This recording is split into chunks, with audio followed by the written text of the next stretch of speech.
Si te apasiona el salseo de tus famosos favoritos, suscríbete y dale like para noticias actualizadas cada día. Ahora, empecemos. El desarrollo de los acontecimientos no fue explosivo, sino progresivo. No hubo un momento único en el que todo quedara al descubierto. Más bien, fue una acumulación de indicios que, juntos, formaron una imagen difícil de ignorar. Y, sin embargo, no hay una conclusión definitiva. No hay una confesión, ni una prueba irrefutable que cierre el caso. Lo que hay es una sensación. Una percepción compartida por una parte del público y del propio entorno mediático. Quizá ese sea el verdadero bombazo. No tanto lo que ocurrió, sino lo que se percibe que ocurrió. Porque en televisión, como en muchas otras cosas, la percepción es casi tan importante como la realidad. El humor, en medio de todo esto, aparece como una válvula de escape. Comentarios irónicos, memes, pequeñas bromas que suavizan la tensión. Porque, al final, incluso en los temas más serios, hay espacio para una sonrisa, siempre que no se pierda el respeto por la información. Algunos dicen que esto servirá como lección, que se revisarán procesos, que se será más cuidadoso en el futuro. Otros son más escépticos.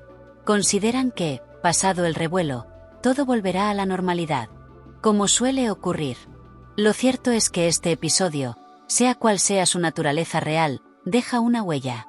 Una pequeña marca en la memoria colectiva del medio. Y esas marcas, aunque a veces se disimulen, no desaparecen del todo. Quizá dentro de unos meses nadie hable de ello. Quizá surjan nuevas historias, nuevos bombazos que capten la atención. Pero para quienes siguieron este caso desde el principio, quedará la duda. Esa pregunta que no termina de responderse. ¿Fue realmente un montaje? ¿O simplemente una serie de coincidencias mal interpretadas? La respuesta, como tantas veces, probablemente esté en algún punto intermedio. Pero mientras tanto, la historia sigue ahí. Como un recordatorio de que, incluso en los entornos más controlados, siempre hay margen para lo inesperado. Y eso, en televisión, es casi una garantía Porque incluso cuando todo parece medido al milímetro, siempre hay un pequeño margen para el error, para la improvisación, o en este caso, para que alguien tire de un hilo que no debía haberse quedado suelto. Y lo curioso es que ese hilo, lejos de romperse, empezó a desenredar una madeja bastante más compleja de lo que cualquiera habría imaginado en un primer momento. La sensación en el ambiente no era tanto de escándalo inmediato, sino de incomodidad creciente. Como cuando en una reunión alguien dice algo fuera de lugar y nadie sabe muy bien si reír, ignorarlo o fingir que no ha pasado nada. Aquí ocurrió algo parecido, pero a escala mediática. Cada gesto, cada mirada, cada silencio en pantalla empezó a ser analizado con una lupa casi obsesiva. Había, por ejemplo, un detalle que muchos espectadores comenzaron a comentar: las pausas. No las pausas naturales, esas que se producen cuando alguien piensa o duda, sino pausas que parecían insertadas, casi coreografiadas. Momentos en los que el discurso se detenía justo lo suficiente como para generar tensión, pero no tanto como para resultar incómodo. Un equilibrio demasiado perfecto, como si alguien hubiera ensayado el ritmo de la conversación. En ese contexto, el papel de Ana Rosa Quintana adquiría una dimensión casi quirúrgica. Su forma de intervenir, de reconducir el tema, de dar paso a otros colaboradores, todo seguía siendo profesional, impecable incluso. Pero precisamente por eso, algunos comenzaron a preguntarse si esa precisión no era parte del problema. Porque cuando todo encaja demasiado bien, deja de parecer espontáneo. No se trataba de errores evidentes. Nadie se equivocaba de nombre, nadie olvidaba una fecha importante de forma escandalosa. Era algo más sutil. Pequeñas variaciones en el tono, en la intensidad, en la manera de enfatizar ciertos puntos. Como si cada intervención tuviera una intención específica más allá de la simple información. Por su parte, Patricia Pardo parecía moverse en un terreno aún más delicado. Había momentos en los que su expresión transmitía una seguridad absoluta, casi pedagógica, como si estuviera explicando algo que consideraba incuestionable. Pero en otros instantes, apenas perceptibles, aparecía una ligera vacilación. Un cambio en la mirada, una respiración más profunda de lo habitual, una microexpresión que duraba menos de un segundo pero que, en el contexto general, adquiría un significado distinto. Es en esos detalles donde el espectador atento encuentra materia prima. Porque más allá de lo que se dice, está lo que se transmite sin palabras. Y en este caso, la comunicación no verbal parecía contar una historia paralela. El caso de Luis Pliego era diferente. Su intervención no era constante, pero cuando aparecía, lo hacía con una autoridad que, en teoría, debía reforzar la credibilidad del conjunto. Sin embargo, algunos comenzaron a notar que sus aportaciones no siempre añadían información nueva. En ocasiones, más que ampliar el relato, parecían consolidarlo. Como si su función no fuera tanto revelar como confirmar. Y ahí es donde la sospecha del montaje empezó a tomar forma más concreta. No como una conspiración evidente, sino como una construcción progresiva. Una narrativa que se iba reforzando a sí misma a través de diferentes voces, pero que en el fondo parecía girar sobre un mismo eje. Uno de los elementos más comentados fue la repetición de ciertas ideas clave. No exactamente con las mismas palabras, pero sí con una estructura muy similar. Conceptos que aparecían una y otra vez, como si formaran parte de un guión invisible. Y aunque la repetición es una herramienta habitual en comunicación, porque ayuda a fijar mensajes, en este caso resultaba llamativa por su consistencia. Incluso el orden en el que se abordaban los temas parecía responder a una lógica interna muy definida. Primero la introducción, luego el desarrollo emocional, después el respaldo experto y finalmente una especie de cierre que dejaba la puerta abierta a nuevas revelaciones. Un esquema narrativo que funciona muy bien, quizá demasiado bien. El humor, como suele ocurrir en estos casos, empezó a filtrarse en los comentarios del público. No un humor destructivo, sino más bien irónico. Frases como "esto está más preparado que una oposición" o "ni las series tienen este nivel de guión" comenzaron a circular. Y aunque dichas con una sonrisa, reflejaban una percepción clara. Aquello no parecía completamente natural. Lo interesante es que esa percepción no surgió de un único momento, sino de la acumulación de muchos pequeños instantes. Como un puzzle que, pieza a pieza, va revelando una imagen que no coincide del todo con la que se esperaba. En ese sentido, la televisión se convirtió en su propio objeto de análisis. Los espectadores dejaron de centrarse únicamente en la historia que se contaba y empezaron a observar cómo se contaba. Una especie de metanarrativa en la que el medio se analizaba a sí mismo sin proponérselo. El murmullo empezó como empiezan casi todos los rumores en televisión, en voz baja, en pasillos donde las luces son más frías que el ambiente y donde cada palabra pesa más que una audiencia en prime time. Nadie lo dijo abiertamente al principio, pero todos parecían saberlo. Algo no encajaba. Algo olía raro. Y cuando eso ocurre en el ecosistema de Mediaset, no tarda en convertirse en una bola de nieve que arrasa con todo a su paso. El supuesto bombazo no fue una explosión repentina, sino una combustión lenta. Un guión que parecía demasiado perfecto, unas reacciones que rozaban lo ensayado y, sobre todo, una sincronización milimétrica entre tres figuras clave: Ana Rosa Quintana, Patricia Pardo y Luis Pliego. Tres nombres que, por separado, representan peso mediático. Juntos, según algunos, algo mucho más complicado. Todo comenzó con una historia aparentemente legítima. Una exclusiva, una revelación, un relato que prometía sacudir la actualidad del corazón. Nada fuera de lo habitual en un entorno donde el drama se consume casi como un producto de primera necesidad. Pero había detalles. Pequeños, casi invisibles, pero insistentes. Como ese invitado que nadie recuerda haber invitado, pero que sigue apareciendo en todas las fotos. El primer indicio fue la narrativa. Demasiado redonda. Demasiado bien construida. En televisión, como en la vida, lo auténtico suele ser imperfecto. Las pausas incómodas, las contradicciones, los silencios, todo eso forma parte de la realidad. Pero aquí no. Aquí todo fluía con una naturalidad sospechosa. Y cuando algo parece demasiado natural en televisión, suele ser justo lo contrario. Ana Rosa Quintana, veterana en estas lides, no es precisamente alguien que deje cabos sueltos. Su experiencia le permite detectar inconsistencias en segundos. Por eso sorprendía que no cuestionara ciertos elementos del relato. O, mejor dicho, que no lo hiciera en pantalla. Porque fuera de cámaras, dicen algunos, la historia era distinta. Más dudas, más preguntas, más cejas levantadas. Por su parte, Patricia Pardo desempeñaba un papel peculiar. Su tono, habitualmente firme pero cercano, parecía fluctuar. En algunos momentos, defendía la historia con convicción. En otros, dejaba entrever cierta cautela. Como si estuviera caminando sobre una cuerda floja, intentando mantener el equilibrio entre lo que debía decir y lo que realmente pensaba. Y luego estaba Luis Pliego. Su presencia aportaba credibilidad, al menos en teoría. Como director de una de las revistas más influyentes del sector, su respaldo era clave. Pero también era, según algunos, la pieza más enigmática del puzzle. Su implicación no parecía casual. Más bien estratégica. La historia empezó a desmoronarse cuando algunos detalles comenzaron a no coincidir.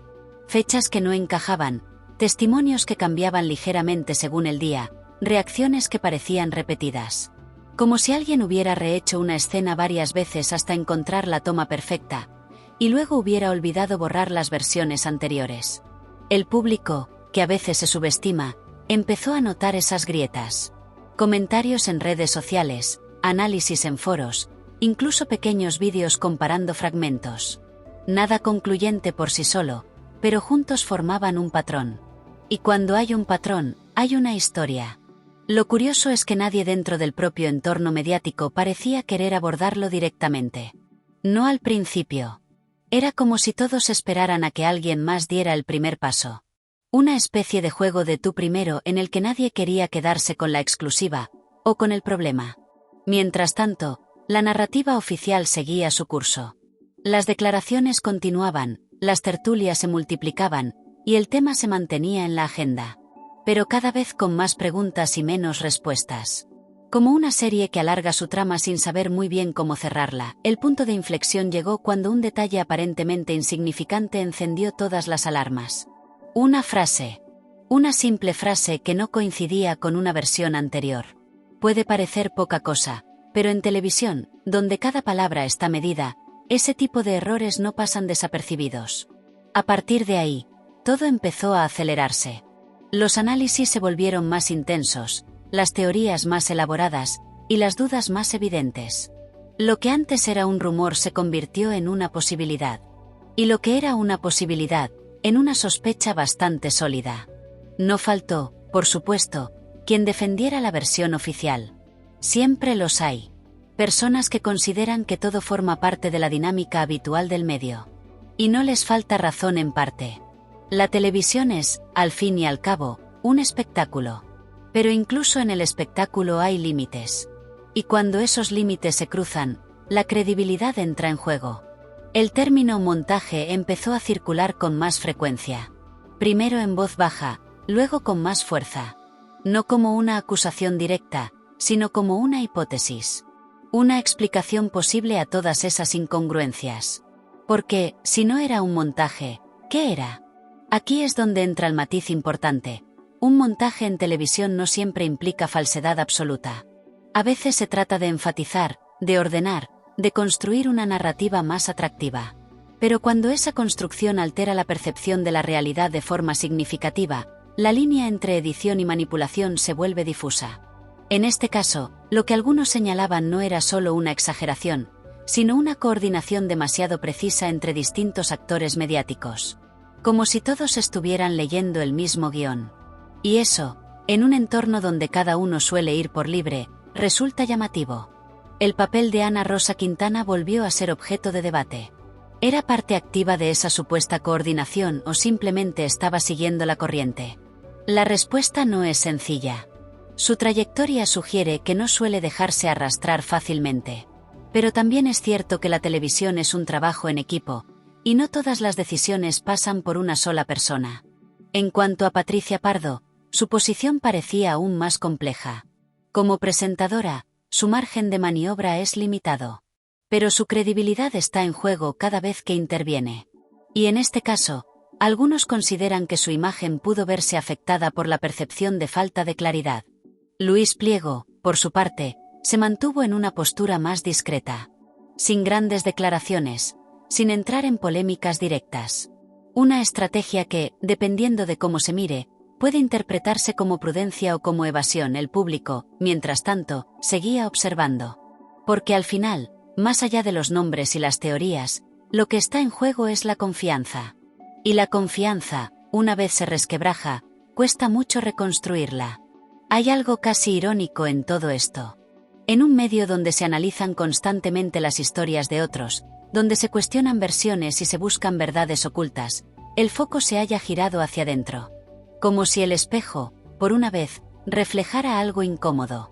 Había también una cuestión de timing que no pasó desapercibida. La aparición de ciertos datos, la intervención de determinados colaboradores, incluso la forma en la que se enlazaban unos temas con otros, todo parecía estar perfectamente sincronizado. Y aunque la coordinación es parte esencial de cualquier programa en directo, aquí daba la impresión de que iba un paso más allá. Algunos llegaron a comparar la situación con una obra de teatro en la que los actores, aun siendo muy buenos, dejaban entrever que conocían el final desde el principio. No porque lo dijeran explícitamente, sino por la manera en la que se movían dentro de la historia. Y, sin embargo, no había una ruptura clara. No hubo un momento en el que alguien dijera «esto no cuadra» en pleno directo. Todo se mantuvo dentro de los márgenes de la normalidad aparente. Lo cual, paradójicamente, aumentaba la sensación de extrañeza. Porque cuando algo es realmente caótico, se nota. Hay errores, interrupciones, momentos incómodos. Aquí no. Aquí todo fluía. Y esa fluidez, lejos de tranquilizar, empezó a generar más preguntas. El espectador, en ese punto, ya no solo consumía información. La interpretaba. La desmenuzaba. La comparaba con emisiones anteriores, con declaraciones pasadas, con pequeños fragmentos que cobraban un nuevo significado al ser revisados. Y en medio de todo ese análisis, los protagonistas seguían adelante con su labor. Ana Rosa Quintana mantenía el control del formato, Patricia Pardo aportaba su visión y Luis Pliego respaldaba determinados puntos. Todo dentro de una normalidad que, vista desde fuera, empezaba a parecer cualquier cosa menos normal. Quizá lo más llamativo de todo era la ausencia de contradicciones abiertas. En cualquier historia compleja, lo habitual es que surjan versiones enfrentadas, matices distintos, incluso desacuerdos. Aquí, en cambio, predominaba una coherencia casi absoluta. Y aunque eso podría interpretarse como señal de solidez, en este contexto se percibía de otra manera. Porque la realidad, por definición, es desordenada. Y cuando ese desorden no aparece por ningún lado, es legítimo preguntarse por qué. Así, poco a poco, la narrativa dejó de ser solo una historia de contenido para convertirse en una historia sobre su propia construcción. Y en ese cambio de enfoque es donde reside gran parte de su impacto. No hacía falta una revelación final para que el efecto se produjera. Bastaba con esa acumulación de detalles, con esa sensación persistente de que algo no terminaba de encajar. Como una melodía en la que una nota está ligeramente desafinada, pero lo suficiente como para que el oído atento lo perciba. Y mientras tanto, todo seguía. Sin grandes sobresaltos, sin declaraciones definitivas, sin un cierre claro. Solo esa continuidad que, lejos de disipar las dudas, las mantenía en un estado constante de latencia. Porque en televisión, como en tantas otras cosas, a veces lo más revelador no es lo que se dice, sino lo que, de forma casi imperceptible, se repite demasiado bien. Esa repetición, tan sutil como insistente, terminó convirtiéndose en una especie de eco. No un eco literal, claro, nadie estaba repitiendo frases palabra por palabra como si se tratara de un karaoke mal sincronizado, pero sí había una cadencia común, una forma de construir las ideas que parecía responder a un mismo patrón. Y eso, en un entorno donde cada colaborador suele tener su propio estilo, llamaba especialmente la atención. Había momentos concretos en los que esa sensación se hacía más evidente. Por ejemplo, cuando se introducía un nuevo dato o una supuesta revelación. En lugar de generar sorpresa genuina, esa que provoca interrupciones, preguntas inmediatas o incluso cierto desconcierto, lo que se percibía era una especie de aceptación rápida, casi automática. Como si esa información ya hubiera sido procesada previamente, aunque en teoría fuera nueva para todos.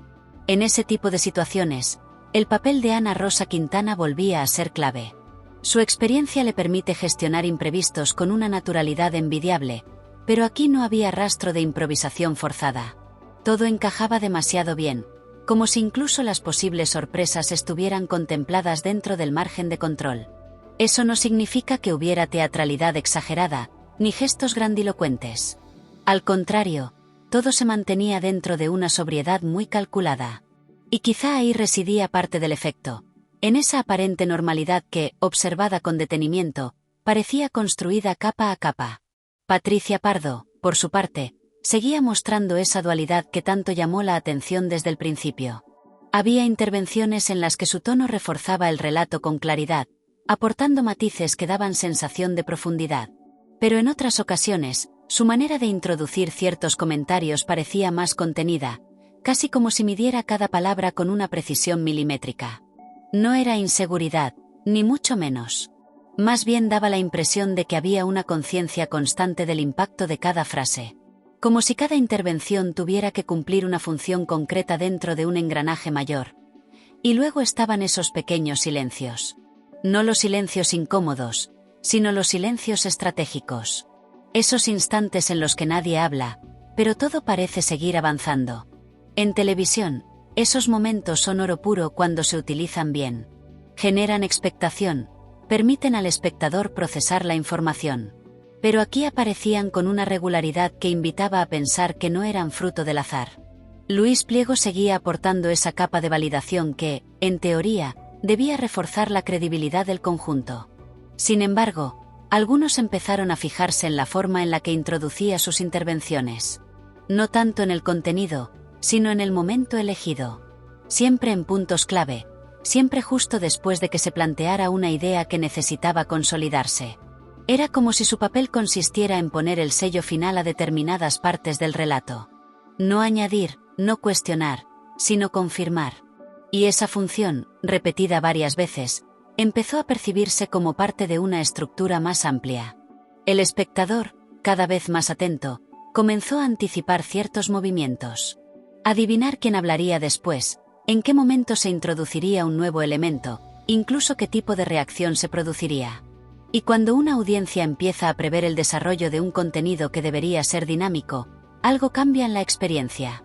No es que el interés desaparezca, pero se transforma.